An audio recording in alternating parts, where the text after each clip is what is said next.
بسم الله الرحمن الرحيم. الحمد لله رب العالمين، والصلاة والسلام على أشرف الأنبياء محمد وعلى آله وصحبه وأمته أجمعين، أما بعد. أيها الطلبة الكرام، نحن ما زلنا في الحصة الثانية من كتاب تسهيل الأدب، وقد درسنا قبل هذا إلى الدرس التاسع، ودرسنا في ذلك بعض المباحث عن الفعل الماضي بالنسبة إلى الإثبات والنفي، وبالنسبة إلى المعروف والمجهول، وبالنسبة إلى أقسام الماضي. أما اليوم فسنبدأ الكلام عن المضارع، وقد درسنا وعلمنا كيف تصنع صيغة المضارع، واليوم سندرس تقسيم المضارع إلى المعروف والمجهول. فدرسنا اليوم الدرس العاشر من الحصة الثانية، وعنوان هذا الدرس المعروف والمجهول في المضارع، مضارع معروف و مجهول. اس سے قبل ہم 9 اسباق پڑھ چکے ہیں. آج کی اس ویڈیو کے اندر 10واں سبق حصہ دوم سے پڑھ رہے ہیں، اور ہمارا آج کا سبق وہ فعل مضارع کی معروف اور مجہول کی تقسیم سے متعلق ہے. مضارع معروف کیسے بنتا ہے یہ تو ہم پڑھ چکے ہیں. مضارع مجہول آج کی اس ویڈیو میں ہم پڑھیں گے، تو آئیے ابتدا کرتے ہیں. الدرس العاشر، 10واں سبق، المعروف والمجہول فی المضارع، مضارع معروف و مجہول. مضارع معروف کی لاتعداد مثالیں آپ اپنے گزشتہ اسباق میں پڑھ چکے ہیں. یہاں ہم مضارع مجہول کی مشق کرانا چاہتے ہیں. آئیے پہلے یہ دیکھیں کہ مضارع مجہول کس طرح بنتا ہے. مضارع مجہول مضارع معروف سے بنتا ہے. مضارع بنانے کا قاعدہ جس سبق میں بیان کیا گیا تھا، دیکھیے دوسرا سبق، وہاں 4 حرفوں کا ذکر کیا گیا تھا، الف، تا، یا، نون، جس کو ہم نے اتینا مجموعے کے طور پر پڑھا تھا. یہ حروف مضارع کے مختلف صیغوں کے شروع میں آتے ہیں، اور انہیں مضارع کی علامت، پہچان کہا جاتا ہے. مضارع معروف کو مضارع مجہول میں تبدیل کرنے کے لیے اتنا کیجئے کہ علامت مضارع یعنی مضارع کے پہلے حرف کو ضمہ دے دیجئے اور درمیان کے حرف کو فتحہ دے دیجئے. مثلا یہ 2 فعل ہیں، یکتب، تعمل. ان دونوں کو مجہول بنائیے اور پڑھیے یکتب تعمل. ہم نے کہا کہ مضارع کے پہلے حرف کو ضمہ، تو یہاں پر فتحہ تھی، اس کو ضمہ میں تبدیل کیا گیا، اور درمیان کے حرف کو فتحہ دے دیجئے جس کو ہم عین کلمہ بھی کہتے ہیں. تو عین کلمہ، اب آپ دیکھیں یکتب میں تا ہے اور اس پر پیش ہے، لیکن مجہول کے اندر اسی تا پر پیش کے بجائے فتحہ ہے، زبر ہے. ایسے ہی تعمل ہے، اب تا پہ فتحہ ہے اور میم پر بھی فتحہ ہے. تو مجہول کے اندر ہم نے تا کو بھی ضمہ دی اور میم کو بھی ضمہ دی، تو صیغہ بن گیا تعمل. ایسے ہی یکسب ہے، یکسب بن جائے گا. یخرج ہے، یخرج بن جائے گا. یدخل ہے، یدخل بن جائے گا. یأکل ہے، یؤکل بن جائے گا. یوں آپ تمام تر صیغوں کو تبدیل کر سکتے ہیں، معروف سے مجہول میں منتقل کر سکتے ہیں. ذیل میں مضارع کی گردان لکھی جاتی ہے، آپ اسے یاد کر لیں. یہاں یہ بات دہرانے کی ضرورت نہیں ہے کہ نائب فاعل کو وہ سب حقوق حاصل ہیں جو فاعل کو حاصل ہیں. حقوق کیا ہیں کہ فاعل مذکر، مؤنث، واحد، تثنیہ، جمع، نکرہ، معرفہ ہو سکتا ہے. تو نائب فاعل بھی سب کچھ بن سکتا ہے کہ نائب فاعل مذکر بھی ہو سکتا ہے، مؤنث بھی ہو سکتا ہے، واحد، تثنیہ، جمع، نکرہ، معرفہ، یہ سب ہو سکتا ہے. اور آپ پڑھ چکے ہیں کہ نائب فاعل اصل میں وہ فاعل کے اعراب میں نائب ہوتا ہے. یوں تو اس پر فتحہ ہوتی ہے، وہ مفعول ہوتا ہے، لیکن جب اس کو نائب فاعل بنایا جاتا ہے تو اس کی مفعول والی حرکت کو، نصب کو ختم کر کے وہاں پر ضمہ دے دی جاتی ہے جو کہ فاعل کی حرکت ہوتی ہے. اچھا، غائب کی صیغہ گردان دیکھیے. واحد مذکر، یضرب، وہ ایک مرد مارا جاتا ہے یا مارا جائے گا، چونکہ مضارع کے اندر دونوں معانی کا احتمال ہوتا ہے. تثنیہ مذکر، یضربانی، وہ 2 مرد مارے جاتے ہیں یا مارے جائیں گے. جمع مذکر، یضربون، وہ سب مرد مارے جاتے ہیں یا مارے جائیں گے. واحد مؤنث، تضرب، وہ ایک عورت ماری جاتی ہے یا ماری جائے گی. تثنیہ مؤنث، تضربانی، وہ 2 عورتیں ماری جاتی ہیں یا ماری جائیں گی. جمع مؤنث، یضربنا، وہ سب عورتیں ماری جاتی ہیں یا ماری جائیں گی. مخاطب کی صیغہ دیکھیے. واحد مذکر، حاضر، تضرب، تو ایک مرد مارا جاتا ہے یا مارا جائے گا. تثنیہ مذکر، تضربانی، تم 2 مرد مارے جاتے ہو یا مارے جاؤ گے. جمع مذکر، تضربون، تم سب مرد مارے جاتے ہو یا مارے جاؤ گے. واحد مؤنث، تضربین، تو ایک عورت ماری جاتی ہے یا ماری جائے گی. تسنیہ مؤنث تضربانی، تم دو عورتیں ماری جاتی ہو یا ماری جاؤ گی. جمع مؤنث تضربنا، تم سب عورتیں ماری جاتی ہو یا ماری جاؤ گی. متکلم کے صیغے دیکھیے، واحد مذکر و مؤنث. اضرب، میں ایک مرد مارا جاتا ہوں یا مارا جاؤں گا. میں ایک عورت ماری جاتی ہوں یا ماری جاؤں گی. تسنیہ مذکر و مؤنث نضرب، ہم دو مرد مارے جاتے ہیں یا مارے جائیں گے. ہم دو عورتیں ماری جاتی ہیں یا ماری جائیں گی. جمع مذکر و مؤنث نضرب، ہم سب مرد مارے جاتے ہیں یا مارے جائیں گے. ہم سب عورتیں ماری جاتی ہیں یا ماری جائیں گی. اب ان تمام تر صیغوں میں آپ کو مجہول کا معنی بالکل واضح نظر آ رہا ہے کہ یہاں پر فاعل کا کوئی تذکرہ نہیں ہے، بلکہ مفعول کی طرف فعل کی نسبت کی جا رہی ہے کہ اس پر یہ فعل واقع ہوا ہے اور فاعل وہ مذکور نہیں، جملے میں موجود نہیں، تو اسی کو مجہول کا صیغہ کہتے ہیں. تو آپ نے طریقہ کار یاد رکھنا ہے، جو مضارع کی علامات ہیں ان کو ضمہ دے دینی ہے، عین کلمہ کو فتحہ دے دینی ہے، باقی اعراب حرکات وہ اپنی حالت پر باقی رہیں گی. امثلہ پر قاعدے کی یا اس صیغے کی تطبیق کرتے ہیں. دیکھیے، یفرز العامل الرسائل. اب یفرز یہ معلوم کا صیغہ ہے، اس لیے اس کا فاعل بھی مذکور ہے العامل، اور الرسائل یہ مفعول بھی ہے. ترجمہ دیکھیے، ڈاک کا کارکن خطوط چھانٹتا ہے. فرض یفرز چھانٹنا، العامل یہاں پر اس سے مراد ڈاک کا کارکن ہوگا، مزدور ہوگا، عامل ہوگا، کام کرنے والا. الرسائل رسالتن کی جمع ہے، خطوط اس کے معنی ہیں. اب اسی کا مجہول دیکھیے، تو فرض الرسائل خطوط چھانٹے جاتے ہیں.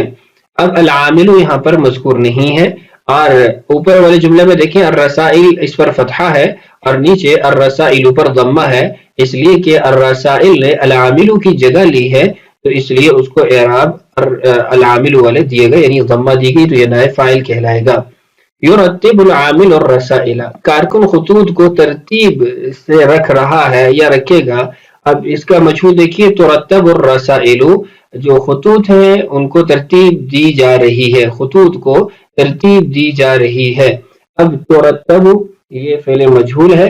دیکھیے ابتدا میں جو علامت مضارع ہے تا اس پر ضمہ ہے، اور جو عین کلمہ ہے تا اس پر فتحہ ہے، تو یہ مجہول کا صیغہ بن گیا. اور الرسائل جس پر پہلے جملے میں جہاں فعل معلوم تھا فتحہ تھی، اب اس پر ضمہ ہے، تو یہ نائب فاعل ہے. خطوط ترتیب دیے جا رہے ہیں. تجمع البنات الازہار، لڑکیاں پھول اکٹھا کرتی ہیں. تجمع یہ فعل معلوم ہو گیا، البنات یہ اس کا فاعل ہو گیا، الازہار یہ اس کا مفعول بھی ہو گیا. اور اسی کا جو مجہول کا جملہ ہے اس کو دیکھیے، تجمع الازہار، تجمع یہ صیغہ مجہول ہو گیا فعل مضارع کا، اور الازہار یہ اس کا نائب فاعل ہو گیا، اگرچہ یہ پہلے جب معلوم کا جملہ تھا اس میں مفعول بھی تھا. پھول اکٹھے کیے جاتے ہیں. نکتب الدروس، ہم اسباق لکھتے ہیں، اور اس کا جو مجہول کا صیغہ بنے گا وہ ہے تکتب الدروس. یہاں ایک بات اب واضح کر دوں، وہ یہ کہ آپ نے دیکھا اوپر ہے نکتب الدروس، ہم اسباق لکھتے ہیں، اور نیچے تکتب الدروس. تو میں آپ کو سابقہ ویڈیو میں یہ بات بتائی تھی کہ نائب فاعل کے اعتبار سے صیغہ بدلے گا. اگر نائب فاعل وہ مؤنث ہے تو صیغہ بھی مؤنث ہوگا، نائب فاعل مذکر ہے تو صیغہ بھی مذکر ہوگا. یہاں پر جو نائب فاعل ہے وہ الدروس ہے، جمع کا صیغہ ہے. اور غیر ذوی العقول جب دو سے زائد مقدار میں ہوتے ہیں تو عربی زبان میں ان کے لیے واحد مؤنث کا صیغہ استعمال کیا جاتا ہے. تو اس لیے یہاں پر آپ دیکھیں تکتب یہ واحد مؤنث غائب کا صیغہ استعمال ہوا، تکتب الدروس اسباق لکھے جاتے ہیں. تو یہ آپ نے چند مثالوں کے اندر جو مجہول کے صیغے تھے ان کو ملاحظہ کیا، اور قواعد وغیرہ جو اس میں جاری ہوئے یا اس کو بنانے کے جو ترتیب ہے، طریقہ ہے، وہ بھی آپ نے جان لیا. اب اس کے بعد ہم اگلے حصہ سبق کی طرف بڑھتے ہیں، اور وہ ہے الکلمات الجدیدہ، نئے الفاظ. اسماء عربی سے اردو، یعنی نام عربی سے اردو. اللفظ المعنی، العربۃ اور اس کی جمع ہے عربات، اس کا معنی ہے رکشہ گاڑی. الذئب اس کی جمع ہے ذئاب، اس کا مطلب ہے بھیڑیا. القائد اس کی جمع ہے قواد اور اس کا معنی ہے کمانڈر. الغنم اس کی جمع ہے اغنام اور اس کا مطلب ہے بکری. اللحظیۃ وحذاء اس کا معنی ہے جوتے. المکنس اس کی جمع ہے مکانس اور اس کا معنی ہے جھاڑو. تو یہ چند کلمات ہیں عربی سے اردو، ان کو آپ نے یاد کرنا ہے. اس کے بعد ہے اسماء اردو سے عربی. اللفظ المعنی وی پی کے ذریعے بالبرید المحولی چائے کی پتی البن ایسی اوراق الشائع بھی اس کو کہا جاتا ہے. افعال عربی سے اردو اللفظ المعنی توزع الجوائز انعامات تقسیم کیے جاتے ہیں. فعل ہے وزع یوزع توزیعا تقسیم کرنا. یدق الجرس گھنٹا بجایا جاتا ہے. ماضی مضارع دیکھیے دق یدق الجرس کے ساتھ جب اس کو جوڑا جاتا ہے تو اس کا معنی گھنٹا بجانا یعنی جو مدرسوں میں یا اسکولوں میں گھنٹی بجائی جاتی ہے وہ معنی اس سے حاصل ہوتا ہے. افعال اردو سے عربی اللفظ المعنی عزت حاصل ہوتی ہے تو نال العزت ماضی مضارع ہے نالا ینالو حاصل کرنا تو نالا ینالو سے پھر مجہول کا صیغہ حاصل ہونا ہو جائے گا. یہاں پر جب العزہ کے ساتھ جڑا تو اس سے عزت حاصل ہونے کا معنی حاصل ہوا. سزا دی جاتی ہے یعاقب ماضی مضارع ہے عاقب یعاقب معاقبتاً سزا دینا اور مجہول کا معنی سزا دی جاتی ہے. اس کے بعد سوالات ہیں الاسئلۃ سوالات آپ کو معلوم ہے آپ نے کاپیوں میں اس کے جوابات خود لکھنے ہوتے ہیں. پہلا سوال ہے ماضی مجہول کس سے بنتا ہے. دوسرا سوال ہے مضارع مجہول بنانے کا طریقہ بتائیے. اور تیسرا سوال ہے نائب فاعل کے کیا احکامات ہیں. التمرینات مشقیں. مشق کا پہلا سوال ہے 6 جملے بنائیے جن میں مضارع معروف لائیے پھر ان جملوں میں مضارع معروف کو مضارع مجہول سے بدل کر لکھیے. یہ لکھنے کا کام ہے اس کو آپ خود ہی کر لیجئے. ایک دو جملے میں آپ کے لیے بنا دیتا ہوں. پہلا جملہ ہے یبیع التاجر الحاسوب تاجر کمپیوٹر بیچتا ہے اور اس کا مجہول کا جملہ بنے گا یباع الحاسوب کمپیوٹر بیچا جاتا ہے. دوسرا جملہ ہے یصنع النجار الکرسی بڑھی وہ کرسی بناتا ہے اور اس کا مجہول بنے گا یصنع الکرسی کرسی بنائی جاتی ہے. اس کے بعد دوسرا ہے 6 جملے بنائیے جن میں مضارع مجہول لائیے پھر ان جملوں میں مضارع مجہول کو مضارع معروف سے بدل کر لکھیے. تو پہلا جملہ ہے یکسر الکوب پیالہ توڑا جاتا ہے اور اس کا معروف بنے گا یکسر الطفل الکوب بچہ پیالہ توڑ رہا ہے. دوسرا جملہ ہے ترمى الحجارۃ پتھر پھینکا جا رہا ہے اور اس کا معروف کا جملہ بنے گا یرمی المجنون الحجارۃ پاگل پتھر پھینک رہا ہے. تو یہ دو جملے میں نے بنا دیے ہیں. باقی جملے آپ اپنی کاپی میں لکھ کر ان کو پھر معروف ہے تو مجہول میں مجہول ہے تو معروف میں منتقل کریں گے. تیسرا سوال ہے ان افعال سے مضارع مجہول کی گردان مع اعراب زبر زیر پیش وغیرہ اور معنی لکھیے. پہلا ہے یجمع دوسرا ہے یفتح تیسرا ہے یکرم چوتھا ہے یقتل. یہاں پر یجمع ہے اس کی میں گردان پڑھ دیتا ہوں یجمع یجمعان یجمعون تجمع تجمعان یجمعن تجمع تجمعان تجمعون تجمعین تجمعان تجمعن اجمع نجمع. دوسرا صیغہ ہے یفتح یفتح یفتحان یفتحون تفتح تفتحان یفتحن تفتح تفتحان تفتحون تفتحین تفتحان تفتحن افتح نفتح. اور تیسرا ہے یکرم یکرمان یکرمون تکرم تکرمان یکرمن تکرم تکرمان تکرمون تکرمین تکرمان تکرمن اکرم نکرم.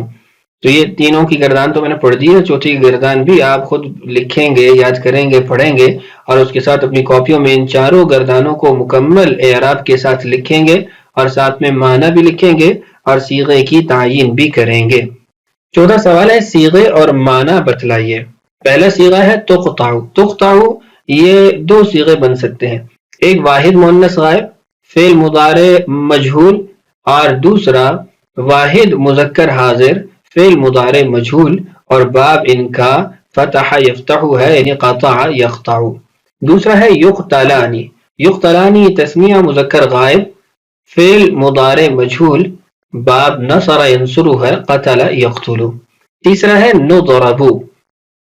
نضرب یہ جمع متکلم فعل مضارع مجہول ہے مذکر و مؤنث دونوں کے لیے استعمال ہوتا ہے. ایسی تثنیہ متکلم کے لیے بھی چاہے مذکر ہو یا مؤنث ہو یہ صیغہ استعمال ہوتا ہے.